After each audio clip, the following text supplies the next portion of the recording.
Hey everyone, my name is Tiffany Lowther. I'm a licensed mental health counselor.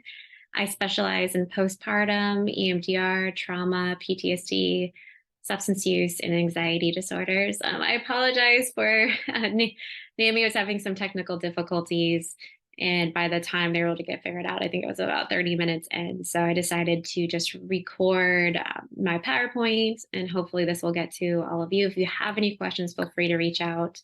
I'm sorry, I'm not going to be able to have a question and answer part since this is recorded, but feel free to email me or message me through my website if there's anything that is posed or talked about that you have more questions or need more resources for. All right. So as we're going through, I just want to be mindful that there might be some different things discussed that might be triggering or upsetting. So please take care of yourself. If you need to take breaks, if you need to skip ahead, if you need to pause it, whatever you need to, the first and foremost priority is yourself. Throughout the presentation, I'm often going to use terms such as mother, father, breastfeeding, all throughout. This is not meant to be exclusive. I know more terms that not often discussed that, but that are just as important as chest feeding, partners, birthing people, birthing persons, non-gestational partner. So there's some more terms that might be throughout. However, I will use mother, father, breastfeeding a little bit more often. Also, just please keep in mind that instead of writing perinatal mood and anxiety disorders all throughout, I'll often reference it just as PMATs for short. A little about me. So again, I'm a licensed mental health counselor. I'm practicing since 2013. Love what I do. Love the field that I'm in. I was born and raised in Tampa, Florida, and moved over to Central Florida in 2005. I'm a mom of two wonderful and wild kiddos. If you could see below, those are my boy Graham, he's 3, and daughter Lorelai, she's 6, and that's at the NAMI walk. We had a wonderful time, and they got their snow cones and had just a great time. My daughter was born during Hurricane Matthew. My son was born 3 weeks before the pandemic, so you can imagine what kind of postpartum experience that was. It was quite interesting, not what I was expecting, and just very different from the experience that I had with my daughter. I've been impacted by my own perinatal loss, and just over the period of like last 6-7 years, seeing how much and how little pregnancy loss was talked about, how often perinatal mood and anxiety disorders, grief, mom guilt, all the things have just continued to increase, and there's definitely an unmet need. So talking about it, normalizing it, even just watching this and talking about it with friends, loved ones, that's huge. So I'm just very passionate about the field. Was a women's studies minor, so women and mental health, it's a big passion of mine. Again, if you have any questions, if you like a copy of this PowerPoint, feel free to reach out to me at either my website or email. I'm not on social media that much, but I do have a Facebook page if you want to follow that as well. All right, so a little bit about pregnancy myths and misconceptions. So I wanted to ask all of you, what are some pregnancy myths and misconceptions that you've experienced or heard?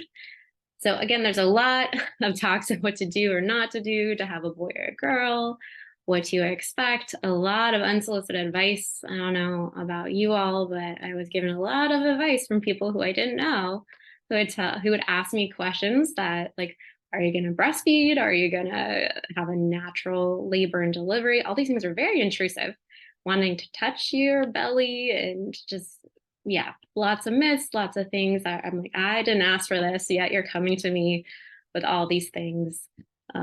Also the misconception of it should be wonderful, you'll glow, aren't you so happy? So many things that come up, and the do's and don'ts and advice and their experiences. So a lot of things happen and are said during this time. All right, pregnancy myth number 1. Pregnancy can be planned, well-timed, and women should be happy throughout their pregnancy.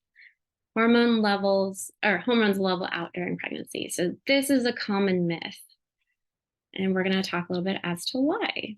And that's I'll add in some things. I'm like, oh, okay, that's very pertinent. Trying to figure out maternity leave, figure out your benefits, all the things that go into pregnancy and postpartum. So in case you weren't aware, 50% of pregnancies are unintended. So 50-50, 50% are planned, 50% are not. So more often than not, a lot of them aren't planned. They can feel like missed time. They can feel like, oh, I've already have two, three, one child, and I wasn't planning on more. Financially, it can be very challenging. Even like looking at benefits. Have you been in a job for over a year? I know myself, I ended up starting one job and I was, I think, a month pregnant and found out and just had very little time off. And it was all unpaid because of the timing of when I got pregnant. So there's a lot of things to consider. Or when does your deductible fall? Do you have your child at the beginning of the year, at the end of the year? You can't always plan these things. Or a teacher, and a lot of teachers try to plan for summer babies when they have off, and that can't always be planned. It can be very hard. So a little more information about this is many employees don't have supportive, flexible work policies. They may not have paid leave, paternity care, maternity care, and paid leave. So finances can be a big stressor. Also, all the appointments that you have while pregnant and postpartum, you have to have the ability to take time off and to do that. Not all employers offer that. There can be wonderful things about pregnancy as well as challenges. So I'm going to talk a little bit just of some of the health complications that can come up just to be aware of.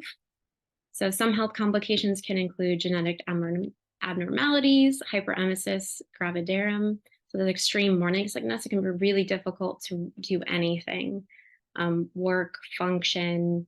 It's very dangerous. So that is an extreme one that you can't work and function while having it. High blood pressure, preeclampsia, gestational diabetes, anemia, acid reflux, edema, insomnia, pain, aches, mental health conditions. Some things to be really mindful of too are of disordered eating and addictions. So that should be screened while pregnant and postpartum. Obviously, if you're a person who's struggling with disordered eating and you're gaining weight and you're going through these body changes, that can be very triggering to gain 30, 50 pounds, whatever it may be, and struggle with that. Also, substance use addictions. It's something that should be looked at and treated. Just because you're pregnant doesn't mean your addictions go away, especially postpartum with the decreased sleep and everything that happens. It should be looked at. Also, the myth to be debunked is hormones don't level out. That is something that you might be told, but is untrue. So anxiety and depression can often and does often begin and worsen during pregnancy due to multiple factors. First of all, is it planned, unplanned, the hormones, the changes, the challenges that might come up. So as of now, we look at gestational diabetes and it only impacts 2 to 10% of the population versus anxiety and depression, which impacts 15 to 20% of the population. And yet we have a whole appointment devoted to gestational diabetes. We take that yucky drink, we check our sugars. Yes, it's important. However, anxiety, depression, and other things are not screened and are not treated with the same level of importance. All right, pregnancy myth number 2.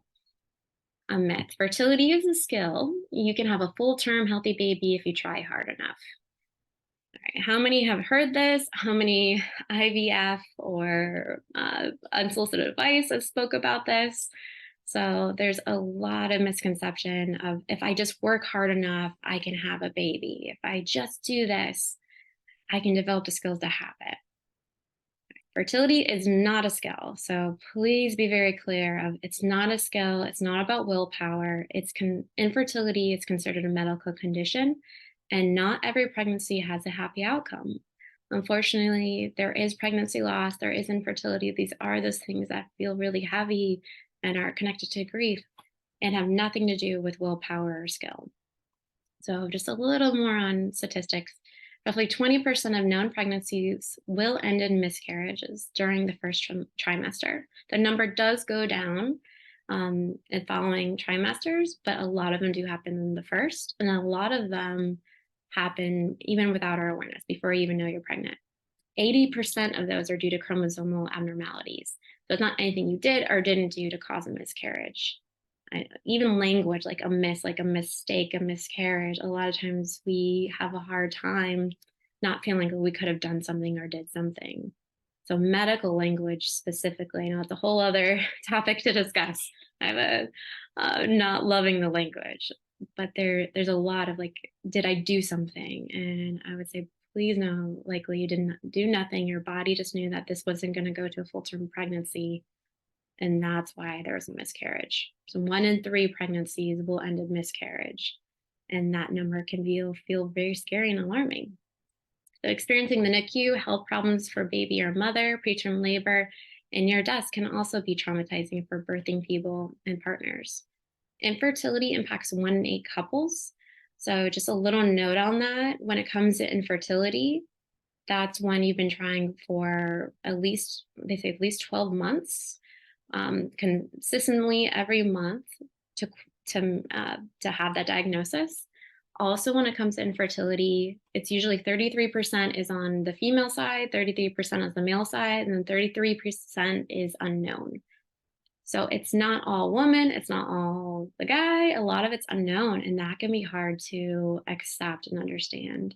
And again, no fault of anyone, it's just a medical condition. The later the pregnancy loss, so after 20 weeks, women will still need to go through labor and delivery, and also milk will still come in. So this is often, unfortunately, you have this traumatic loss, you go through knowing like, okay, now I have to go through labor and delivery or a C-section, and then milk comes in a couple of days later. So this is something I work a lot with trauma and loss. Did they tell you your milk was going to come in, and what was that experience like? Often women are not prepared for that and they don't know what to do. So it's just something to be mindful of if you know through anyone who's going through this type of loss, or just to be aware of in general that milk will still come in, and that can be traumatizing in a different way. Disenfranchised grief, I just want to talk just briefly about it. This is a hidden grief that is not often acknowledged by society. So if you think of pet loss or hopes and dreams of like your expectations or hopes for the future, it's a type of grief that people don't always write a card for, but is grief nonetheless. So whether it's infertility, miscarriage, having to do selective reduction with embryos, there's a lot of grief that can come and be complex when it comes to fertility. Myth number 3: once you find out you're pregnant, you should immediately stop medications for the health of the baby. You should never start prescribed medications while pregnant or postpartum. So this is really important in my world, working in mental health, because it can do so much harm and so much good depending on what providers you're working with and what's their knowledge and background in perinatal mental health. So once you're pregnant, you should immediately stop off all medications. Let's talk about that. There are many safe, effective medications for pregnancy, postpartum, and lactations. So at the end of this presentation, I have a slide, and also my website, a slide for resources that if you have questions, if you want to learn more, you can look at the research, you can talk to doctors who work specifically in the field, so you have all the information that you need to make an educated decision for you. So with anyone prescribing, it's important that they have background in perinatal mental health, or that they have a team and they can provide their research of why they're suggesting this or that. So it's okay to ask what's the research. If they are a competent provider, they'll be happy to tell you that what evidence-based research that supports what they're suggesting. Also, it's okay to get second and third opinions if needed. Talk to other people, do your own research, see what feels right for you. So stopping medication abruptly is not recommended, as mental health relapse is more likely to occur. So this is especially true for bipolar disorder and for substance use diagnoses. So if you are struggling with any substance use, stopping a medication-assisted treatment, that could be damaging. That could be more likely to relapse. Same thing with bipolar disorder. It's very high rates of relapse. Also, if you had a long-term history of anxiety, depression, OCD, whatever it may be, stopping a medication just because you're pregnant is not necessarily the best thing. So it's important really just to weigh the risk and benefits of medication, talk to providers, get multiple sources of information of what feels the best. And even if you just have a care team in place, like, okay, I want to try to get off. However, we have a plan in place going forward, that could be really beneficial. The leading cause of the CDC top 5 preventable perinatal deaths, 23% were caused by mental health conditions, including deaths to suicide and overdose poisoning related to substance use disorder. Suicide and homicide are leading causes of death postpartum. I believe suicide is number 1. And under medicating is worse than not medicating at all, because you think you're getting help when you may not be. So that's also why medication is really important, to weigh the pros and cons, look at it, because it's so impactful and preventable perinatal deaths, either pregnant or postpartum. And we want to make sure that we have really good support, well-rounded support for women and birthing people. Also, even if, and I would also look like, are they medicating the proper amount?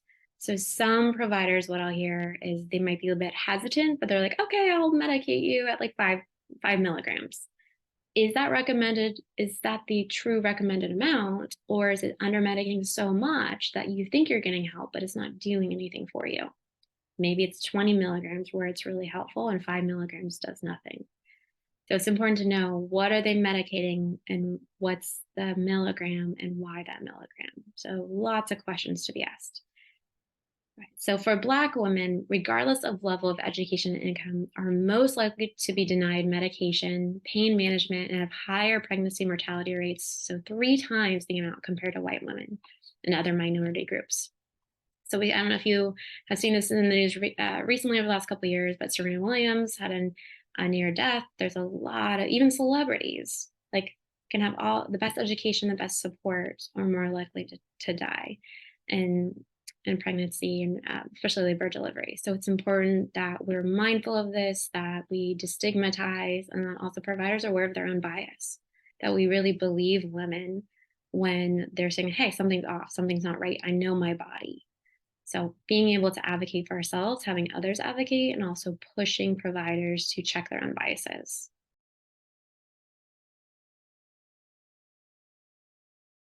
All right. So thank you for sticking with that. I just love that TED Talk on matrescence. So just looking at this period of time of the evolution of a mother, the push and pull of pushing into motherhood, into connection with the baby, and pulling away, trying to hold on to our sense of autonomy, our identity, our basic needs, just being able to go to the bathroom on our own, brush our teeth, shower, getting to know our body again in a different way. So there's so many ways of having to navigate the new and old identity, the loss of freedom, the loss of who we were and who we are becoming, and just the importance of holding on to a sense of self, a sense of identity. As I tell new mothers, we don't need to lose ourselves. Babies and children don't need a martyr for a mother. They need a mother who has a sense of self. That way they can grow up knowing that it's okay to be them. They don't have to give themselves to everyone else around them and lose themselves in them. Selflessness is not the goal. So just being mindful of what are some of the pushes and pulls that maybe you've experienced in the process of becoming a mother. So just like puberty and even like childhood 0 to 3, they say matrescence, this is a time where our brains and bodies go through the most change. If you think of puberty, there's so much change that happens as in this stage and also in toddlerhood. So just being mindful. And I love that quote, which is that when a baby is born, so is a mother. All right, so postpartum myths. So we're going to talk a little bit about the myths of postpartum now. So I wanted to ask, what are some of the best and most challenging parts of postpartum? Since I don't have an audience at the moment, I'll just share some of mine.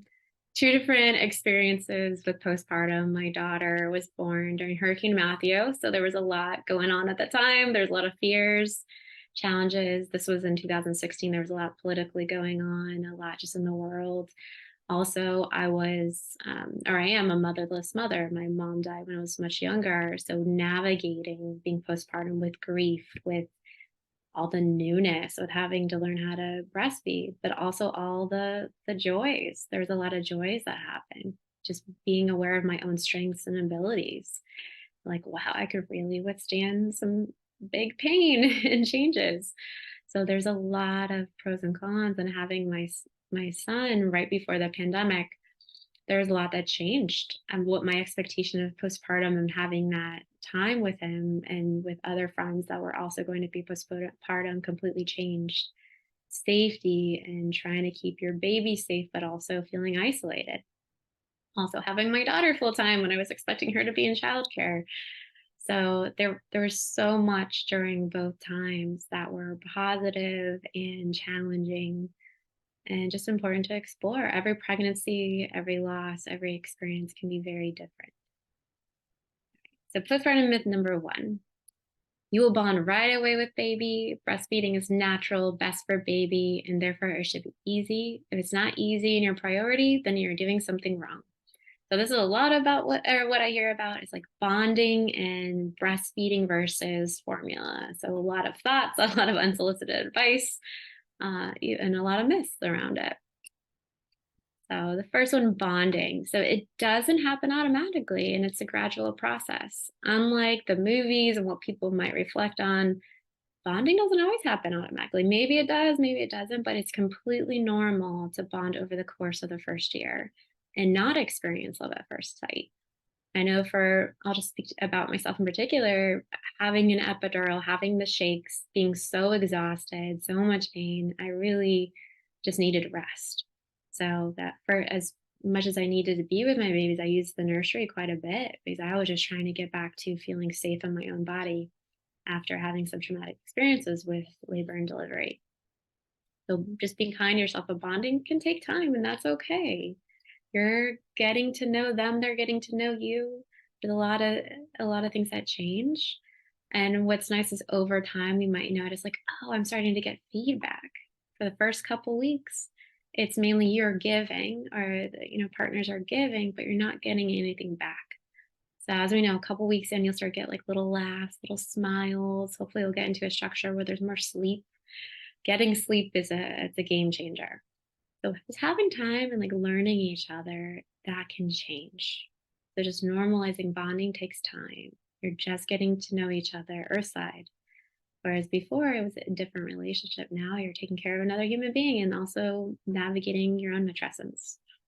So breastfeeding or formula should not be judged. I know it's so often judged and moms go back and forth at each other. Society has a whole lot of opinions. So just being mindful, breastfeeding is natural, but that doesn't mean it's easy. That's two very different things. And it may not be easy and it may not be best for mom and the family. Maybe it is, maybe it isn't, but that's for that parent and that family to decide. There are wonderful benefits of breastfeeding. However, there are also challenges. So one book I'd highly recommend is Crib Sheets by Emily Oster. She also has a couple other books, which are all like based on data and evidence. I really like she breaks down these different topics, and she has one specifically on breastfeeding and formula if you want to read more. Right. Also, there are hormonal fluctuation, hormones released that happens with breastfeeding, pumping, letdown, and weaning. So oxytocin and prolactin, those are the main hormones that are elicited during that time when you're breastfeeding. So oxytocin is that love drug that when they say like do skin to skin, that's the drug that helps connect and bond. And prolactin is the hormone that's released to create milk. So something just to be mindful of if this ever happens to you or someone else that you know. It's dysphoric milk ejection reflex. So some women and birthing people will experience intense negative emotions just before milk letdown. So just being mindful if there's intense emotions right before milk letdown, then it might fall under this. And also just being mindful, like how does your body react to hormone fluctuations? So again, being mindful of just the changes in body and the hormones that are going through.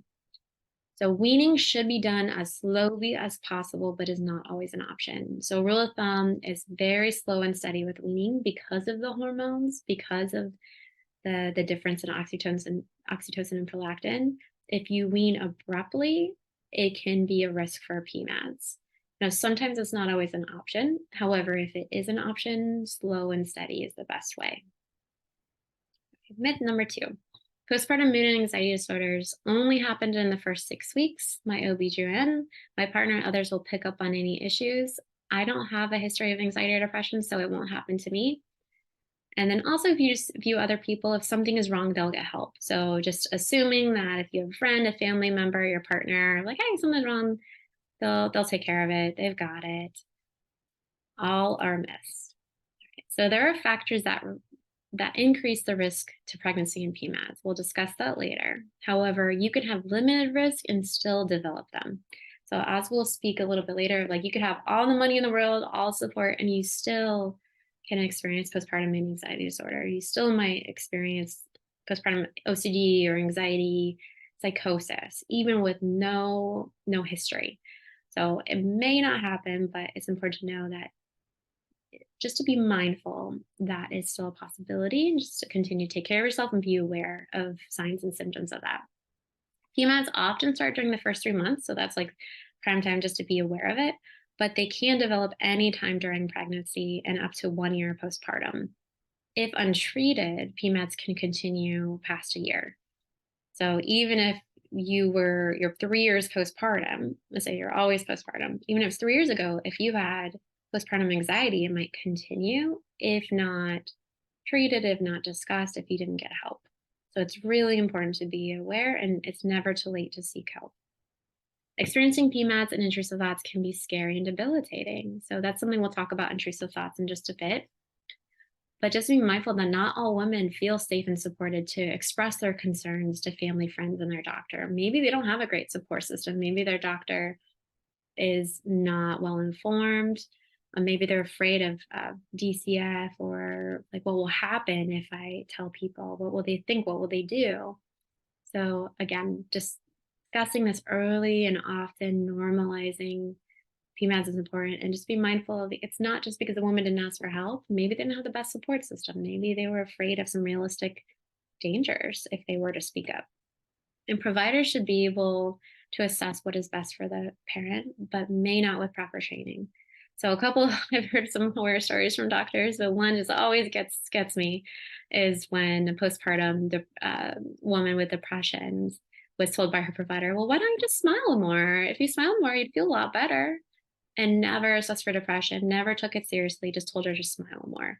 So there's things like this you still hear, even in the Central Florida area, that just, yeah, gets me so angry. They say it grinds my gears. Just not being properly trained or compassionate or realistic. Like, no, this is a disorder. She's asking for help. Help her.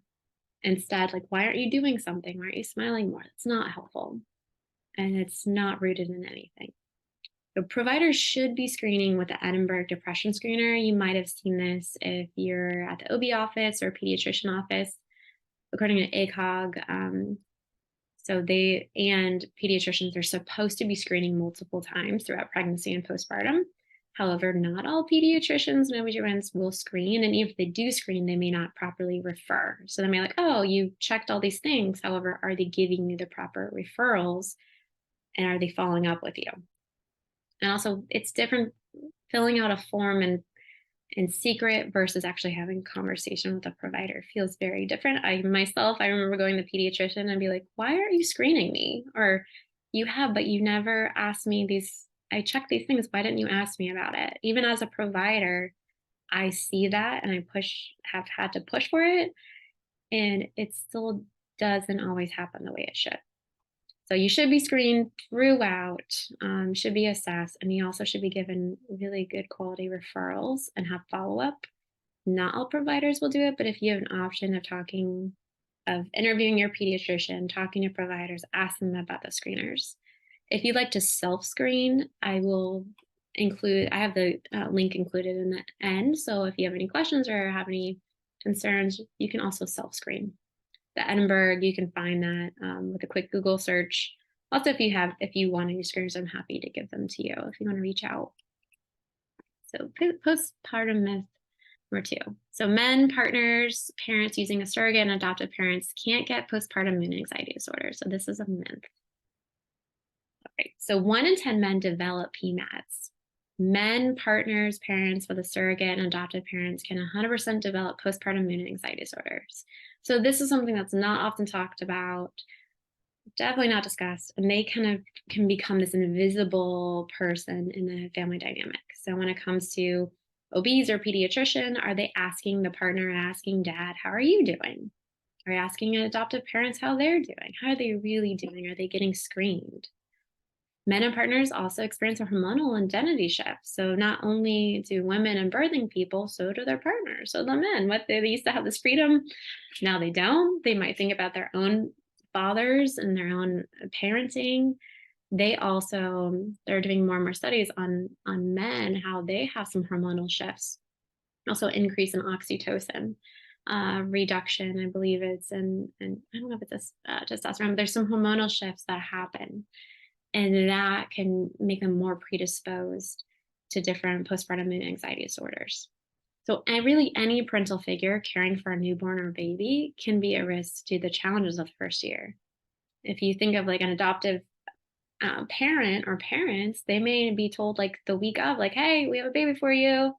Like, can you take them? And they might be so thrown off and have to just the lack of timing and planning and forced into it, where now they're dealing with lack of sleep, maybe lack of support. There's pressure to bond. There's a lot of factors that go into. So you can be at risk even if you're a non gestational parent. So what you are the best parent your child could ever have. So I just always want to reiterate, like you are the best one. A lot of times parents who are struggling feel like, well, they would be better off without me, or they have their other parent, but you are the best parent your child could ever have. So even just reminding loved ones or yourself, I'm the best parent my child could ever have. You matter the most in their eyes. So just asking a little bit, what did you find to be the most and least helpful while postpartum?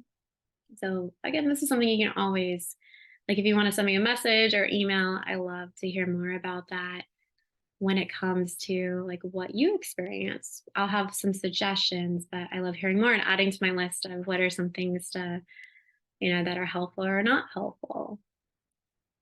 We'll go over. Now we're going to discuss what PMADS is all about. So just being mindful of what is considered a PMAD, what are just some emotional complications, and breaking them down. So we're going to start on this section. All right, so perinatal mood and anxiety disorders, PMADS for short. This is a term to refer to a mental health disorder experienced during pregnancy after having a baby up to a year. And this also includes like adoptive figures, a surrogate, and partners after experiencing infant pregnancy loss. So even if you experience loss, you're still considered postpartum. So again, might come in, you're still working on hormonal regulations.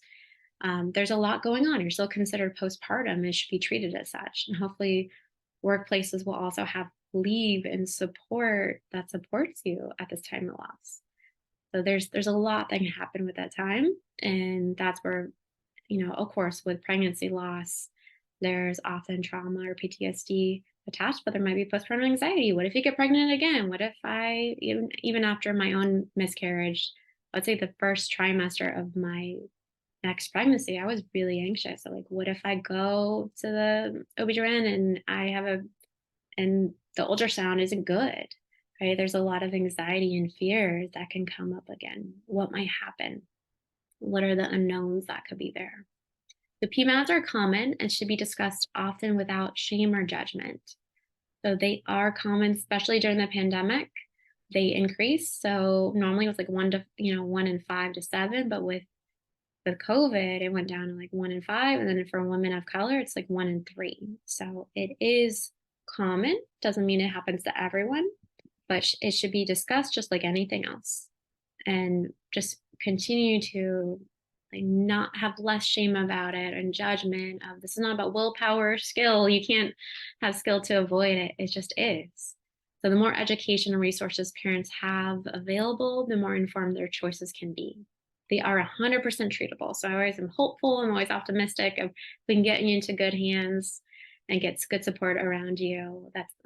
Then you're going to thrive. That's what you need. And it's no one's fault. So as I spoke earlier, poverty and race significantly impacts rates of PMADs. The maternal mortality rates in PMADs increase with specific races, and this is regardless of education and income. So let's say you have a white woman with a high school education and a Black woman with a PhD. A white woman with a high school education is less likely to have maternal mortality than a Black woman. So it's really important, again, for providers to believe all men, all women, regardless of race, to believe what they're saying, to trust them, and to check their own biases. All right, so common experiences postpartum. So these are two things I just wanted to touch on that are common. They're not conditions. They're not something that is really severe. Just being mindful of them. So baby blues. 80% of mothers will experience this, and it can last up to 2 to 4 weeks. This is due to the significant hormonal plummet of progesterone and estrogen and increases of oxytocin and prolactin.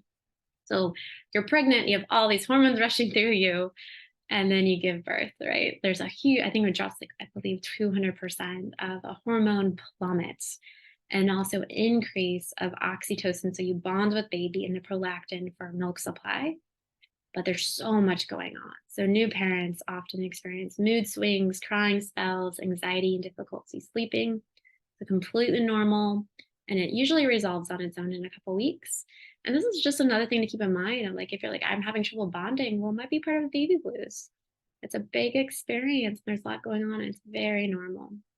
The only thing I would assess for is if symptoms continue past those 3 to 4 weeks, if it starts impacting functioning or it worsens, then it's important to assess for mood and anxiety disorders. Is this something more significant and doesn't need to be treated?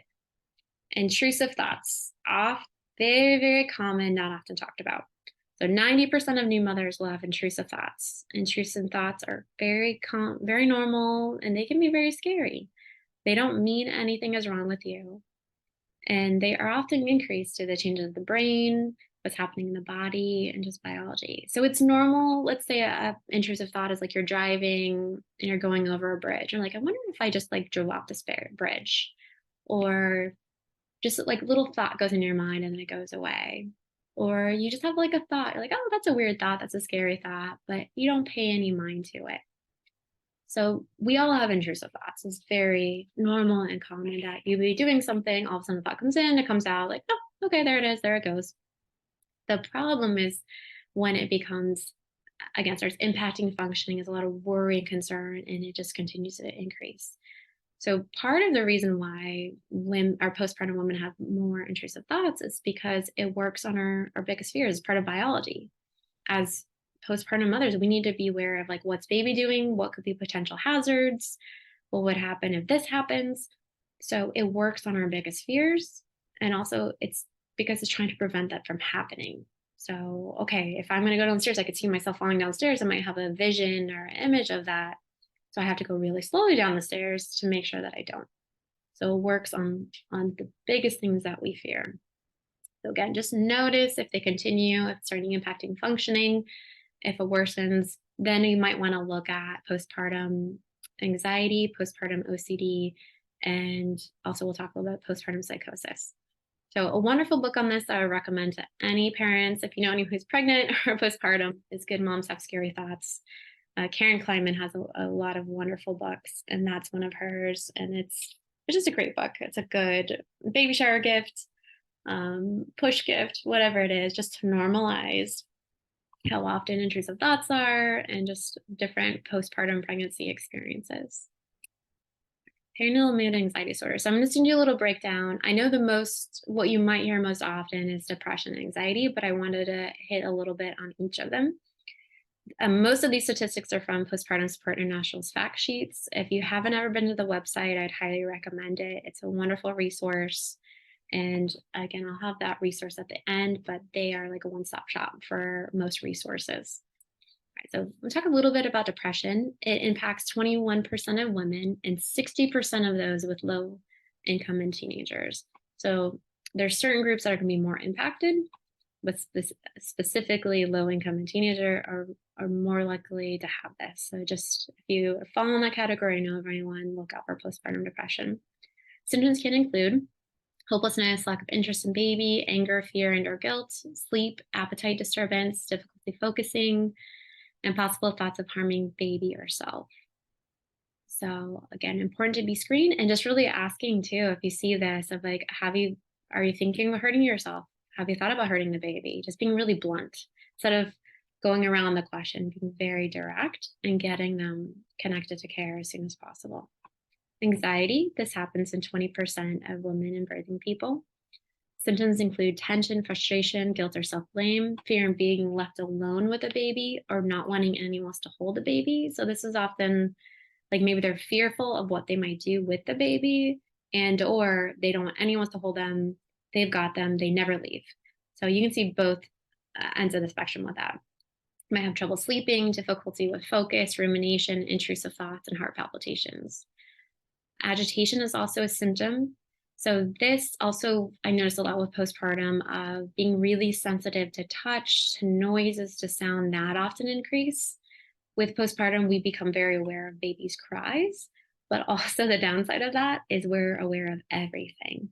So noise can feel agitating and anxiety producing. So a lot of times when there's conflicting noises, you have the TV on, the baby crying, something else going, it could feel like too much.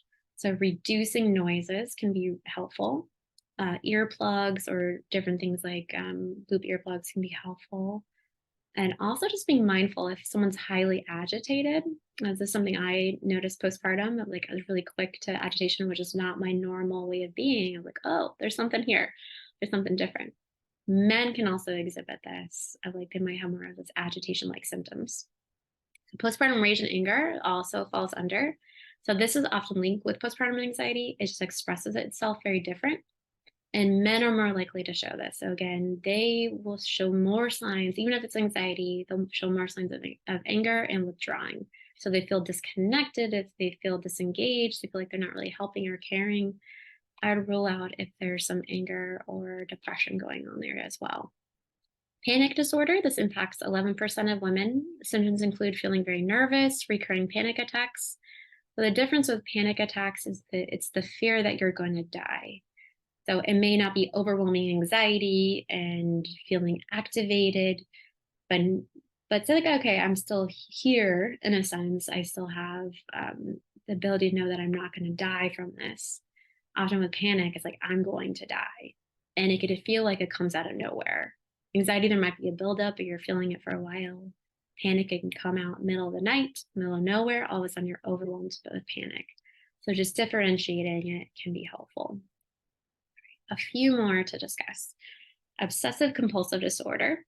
So this is the most understood and misdiagnosed PMAD and impacts 11% of new mothers and fathers.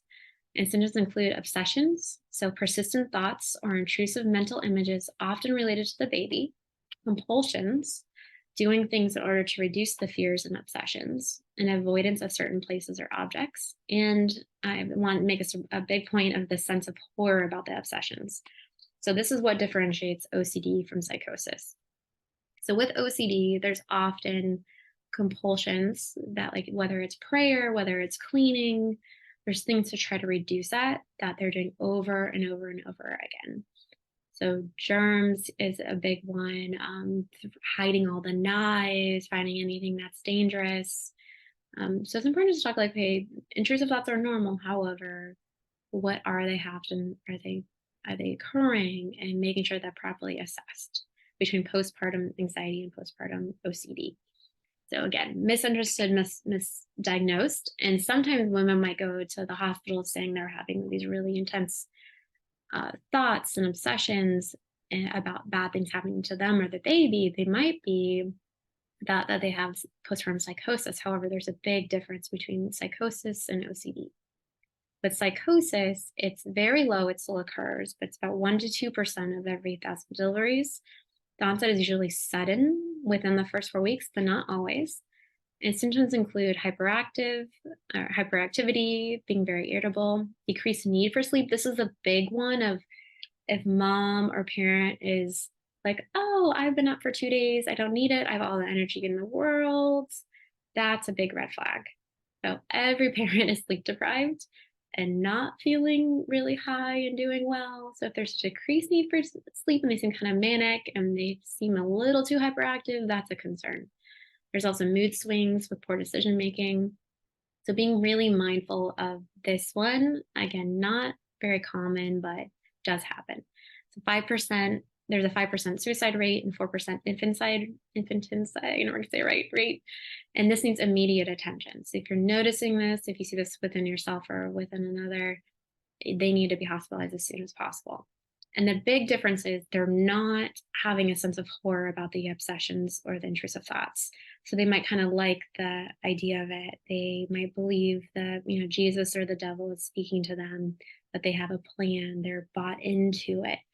So a sense of horror or sense of like, I'm concerned about this, I don't like this thought, I don't want to have it, that is actually healthy. If they're not disturbed by it, that's a concern. If they're telling you their thoughts and they're smiling about it, they're not concerned, that's a red flag of they need to go and get treated and assessed as soon as possible. So sometimes there's a misdiagnosis where they might be Baker acted when in reality they're having postpartum OCD and it's not something they Baker acted. The other side of it, what we've seen in headlines recently, is it happens often and it's not getting addressed as soon as possible with psychosis and needs to be. All right, so bipolar disorder, over 70% of women with bipolar disorder who stop medication will relapse during pregnancy.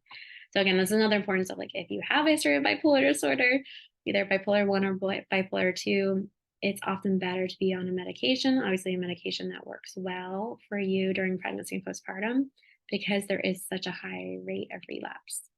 The 22% who have bipolar will experience more of the bipolar depression, not so much the bipolar mania. So they might have a little bit of both, but it tends to be more depression. So with a history of bipolar disorder, sleep should be the number one priority. And also just be mindful, bipolar and psychosis can go together. There is a link. So just being really careful. If there is a history, sleep should be prioritized. If the person does not need sleep, if they have decreased need, again, you might be going more into that psychosis, and just being very on top of looking at it for yourself and for a loved one. PTSD and trauma. So there can be traumas in pregnancy, postpartum, and with the birthing experience. Symptoms include intrusive memories of past traumatic event, flashbacks, nightmares, persistent feelings of fight or flight, anxiety, panic attacks, and feeling disconnected from self and reality. Also, I see this quite a bit with partners who witnessed a near-death experience of their partner. So they may not have gone through it themselves, but they were witness to it, and they might have the same reaction. So again, we want to check on, of course, the birthing people, but also the partners who may have gone through they've seen a lot and they've heard a lot, and all those things are keeping them up at night, or they're having nightmares and flashbacks. So I'm certified in EMDR, and this is a big passion of mine. Of if there's any traumatic births, if there's any things were challenging, even if there's a history of sexual assault and they're having to check you for dilation, they're having to check you, that can be very traumatizing. So there's a lot of things to rule out when it comes to trauma, PTSD, for those going through pregnancy and postpartum, as well as the partners alongside. All right, so a little bit, again, just to normalize how common it is, and that regardless of money, regardless of status, anyone can experience postpartum perinatal mood and anxiety disorders. So these are just a couple people. There's a lot more, but I love the openness to it. All right, some risk factors. So, of course, surviving a global pandemic. So anyone who's here watching this or listening to this, you survived, and that's fantastic. And that also brings on a lot of things, right? It was the whole experience. There's a lot that happened during that time. So just being really mindful of its impact. And if you were pregnant or postpartum during that time, what was that like for you? Is there any grief or loss or things that have changed due to that? Even not having your partner in on the ultrasounds, right? A fear of not having your partner for labor and delivery. There's so much that has occurred, and with big fears. I'm trying to keep yourself safe from COVID and your baby and your family. Or having COVID, if there was any separation from you and baby, so attachment disruptions, a lot of things there. There's a previous history or family history of mental health conditions or PMADs. That's another risk factor. A perfectionistic personality, or having high expectations of motherhood and breastfeeding.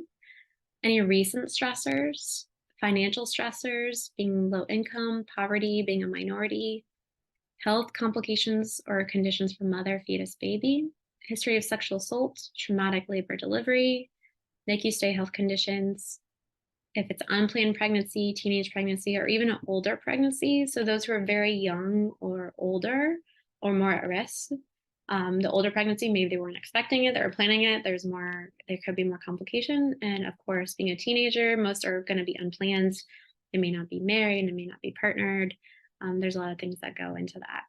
Having multiples, so twins, triplets, etc. Limited or unhealthy support system.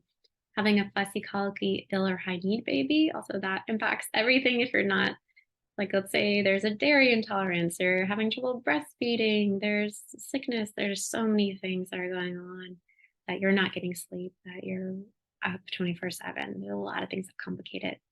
And then, of course, not discussed a whole lot in this presentation, but if you want to learn anything more on perinatal loss, I'm happy to discuss reproductive losses. So miscarriages, abortions, TFMR, so that's termination for medical reasons.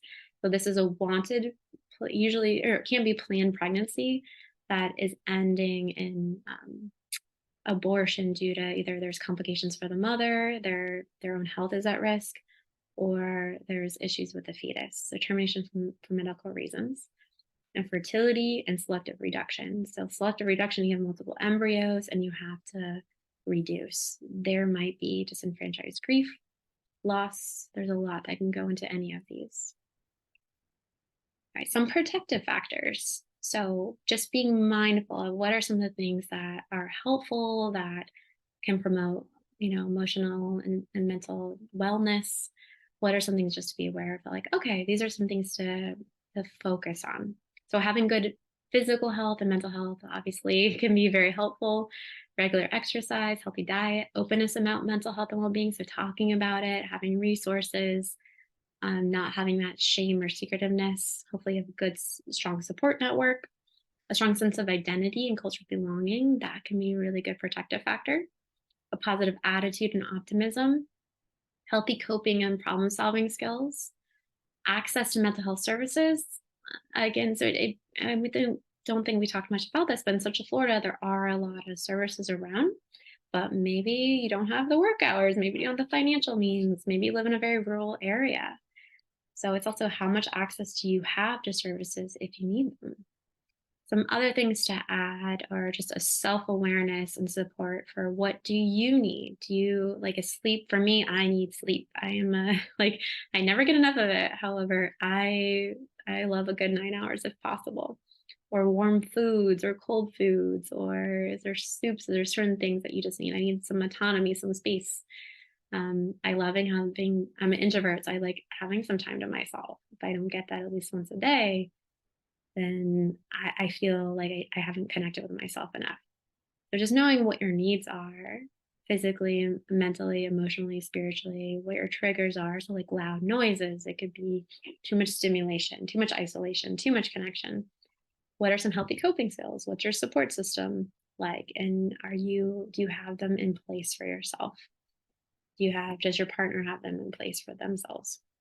So the ability to challenge the should have. So instead of judgment toward others, toward self, so like I should be doing this, I should have done this, I should have, whatever it may be, of having that grace and compassion towards self and connecting to those resources around you. And last but not least, and of course there's plenty more we could add, is asking and advocating for health and wellness when needed. So being able to ask and advocate if you're getting pushback, if you're getting really bad answers, like you should smile more. It's like, no, you're wrong. Like this, there's more to it. All right, so prevention, treatment, and care. So I'm just talk really briefly about these. So of course, counseling is very important. If you have a history of anxiety, depression, or really anything, it's helpful to have a non-judgmental, trained professional to talk to that has evidence-based approaches. So there's a whole lot of approaches, but I'm just going to show you just a few. And again, Postpartum Support International, the website is postpartum.net. I have the hyperlink here if you have if you get the PowerPoint, you're welcome to go look at it, but you can search for trained and certified perinatal providers.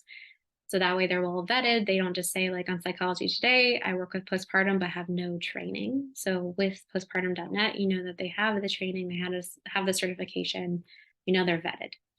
So a couple types of therapy, interpersonal therapy, cognitive behavioral therapy. So especially for like OCD, anxiety, cognitive behavioral therapy, and exposure response can be very helpful. Acceptance and commitment therapy, EMDR, that's something that I'm certified in. I use quite frequently for anxiety, depression, trauma.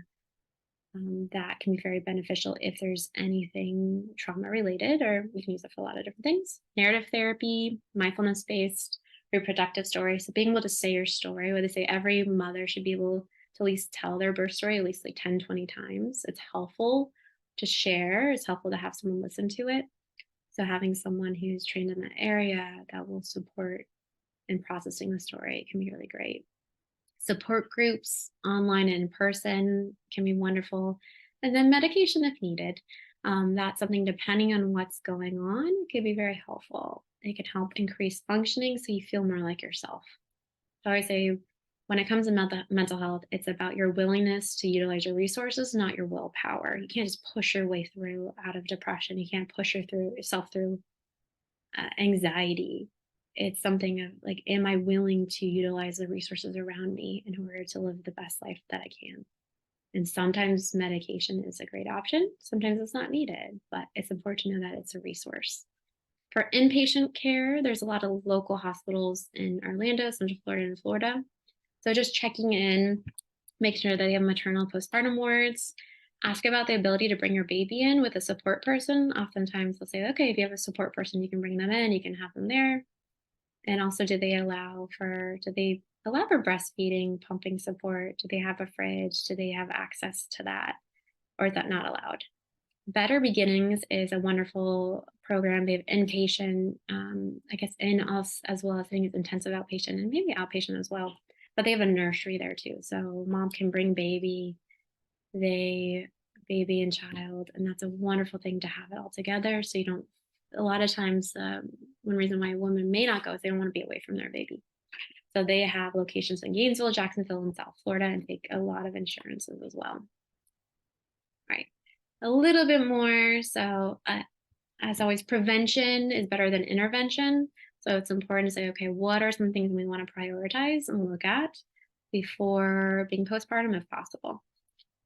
And also I find to be really helpful is where do we need to bring in support and what do we need to delegate and outsource? So where are the things we need to bring in and what can we delegate or outsource? If financially available, what can we do with that? Because that could be really helpful. So with everything, and that's not been super discussed, but protecting sleep is number one priority. So we always go back to sleep. So how can we help mom and parents have more sleep? Do you need to take turns? Do you need to miss a pumping session at night? Do you need help with a night nurse? And also, what helps you relax enough to fall asleep? I know for me, it's during postpartum, we didn't have a lot of support because it was during the pandemic, but if they're like, hey, go take a nap. Oh, well, there's laundry, there's dishes. This is stressing me out so much that I can't go to sleep until this is clean. So instead of saying like, oh, go, take a nap, what can I do to help you feel relaxed enough to sleep? And it's usually chores or taking care of things. It's not just holding the baby. So what needs to be cleaned? What can be mopped? Can the dogs be walked? What can I do in order for you to feel like you can go to bed? So protecting sleep, but also being an advocate and supporting that person and being able to sleep and rest once all those things are kind of taken care of. Right, help create a list of chores and tasks. So hopefully this is before postpartum. Put it on the fridge.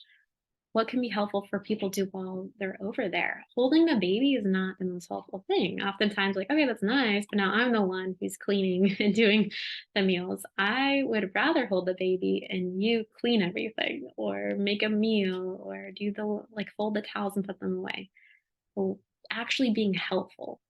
A lot of the major complaint is they're not really that helpful. They'll come over, but I end up having to host them when I'm the one who's postpartum. So being mindful, are you being helpful or are you being a hindrance?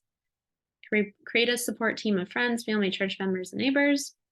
Pregnancy postpartum doulas can be really wonderful, whether through the postpartum experience or pregnancy experience, labor, delivery, or even just postpartum. If you need extra support, if you need some extra care if you need help at nighttime. They help mom, parents, and baby. So they're really wonderful and they're very like mom centered of what does mom need.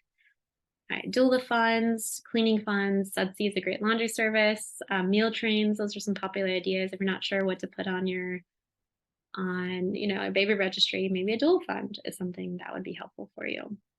Medical, there's lots of wonderful medical options that could be helpful if you're having any pain, if you're having incontinence, if it's painful during sex and other things. And a pelvic floor specialist might be really great. They have those in the hospital. You can have that outpatient, um, nutritionist, acupuncture. So there's a lot of wonderful resources all around. It's just getting connected and looking like, oh, that's something that is not often discussed but can be very helpful.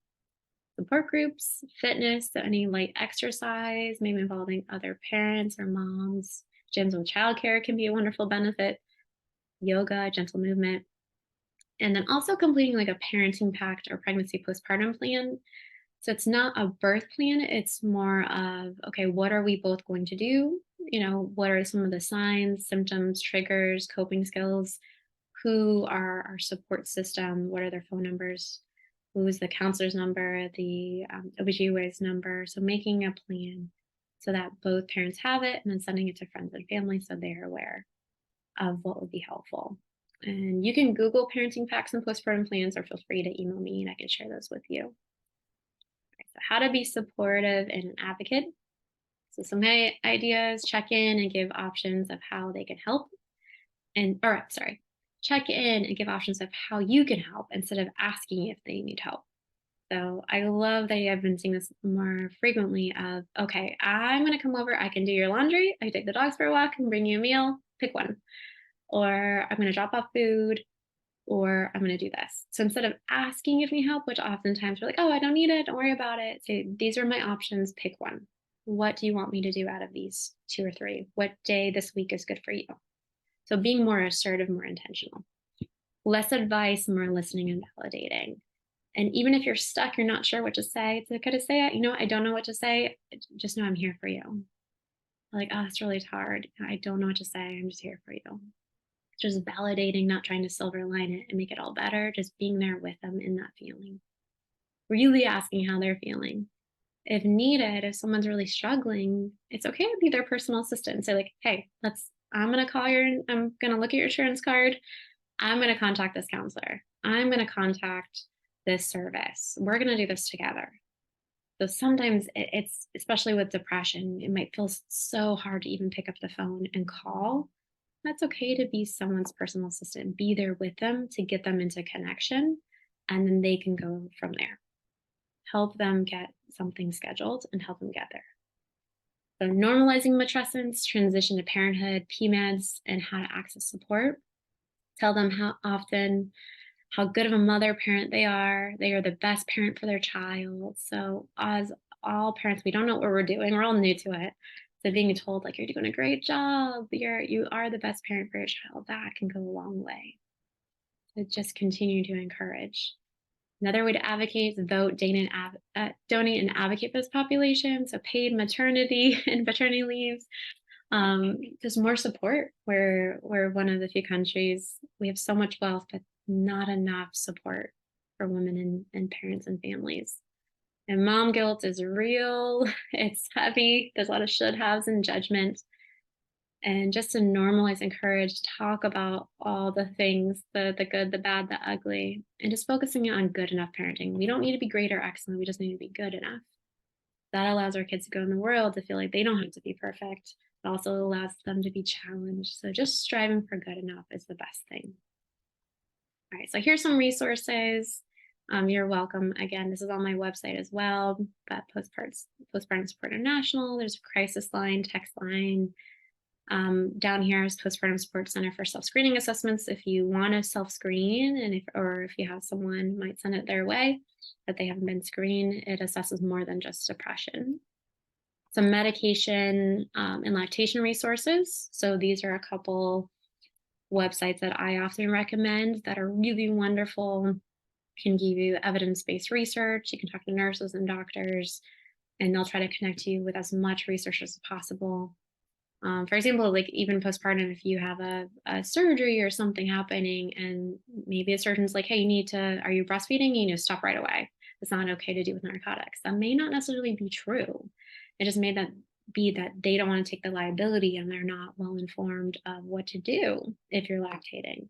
So talking to mother to baby or infant risk, what do I do? What are the precautions? What should I be aware of? May not have to completely stop, where if you don't want to, that may not be the best choice. So ask questions and utilize these resources as needed. All right. Well, thank you so much for participating. Again, I apologize. I know there's a technical difficulty with NAMI, but I appreciate your time and your attention. If you have any questions, feel free to email me or contact me. That's my silly 3-year-old. So to show it of like, okay, parenting, this kid loves to climb, he got in the pantry and got the cereal and just always crumbs everywhere, right? Like parenting, postpartum pregnancy is just a wild ride. So anyways, I appreciate your time. If you have any questions, let me know. And I wish you all wellness. And here's some resources at the end as well. Thank you.